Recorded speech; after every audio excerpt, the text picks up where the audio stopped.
All right, let's now get you some breaking news from Nepal, where discussions are taking place over the appointment of the next Prime Minister of Nepal. And sources indicate that Sushila Karki's name is emerging as the consensus candidate. The Karki, remember, was part of the marathon meeting between the army and the Gen Z delegation that went well past midnight. There are differences of opinion over the dissolution of the House. An uneasy calm is prevailing in Nepal after days of violent anti-corruption protests and led by the Nepalese youth that has left at least 51 dead and hundreds injured. The protest, which initially began over a social media ban, soon snowballed into an anti-corruption protest, which eventually led to the resignation of KP Sharma Oli.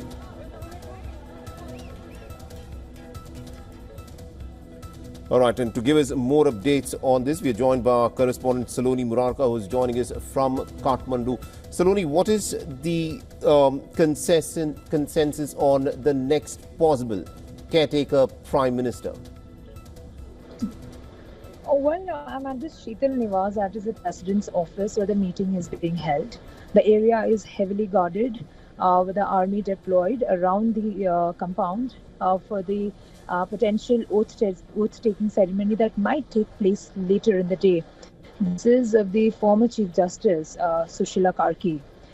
However, of the Gen Z is the names that they have put forward. She is in the front runner, and the discussions, that is the delay that is... Hello? Right, go ahead, Saloni, we can hear you. Yes.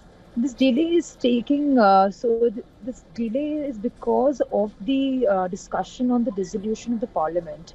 As I found out that the president and the army chief were in talks with the political parties as well, the three major political parties, the CPN UML, Nepali Congress and the CPN Maoist. And all of the parties and the key leaders have come out against the dissolution of the parliament.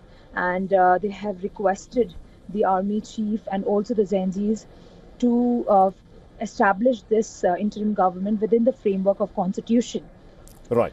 However, the discussion are still ongoing, and there is a disagreement between there's a disagreement on this resolution, while the president says that he's not ready to dissolve the, and there's a broad political agreement on Karki, of course, leading this administration, but this process has stalled during the tripartite talks. All right. We'll have to leave it there. Thank you very much indeed, Saloni Murarka, for joining us with all those updates. We'll, of course, come back to you as the story develops in Kathmandu there.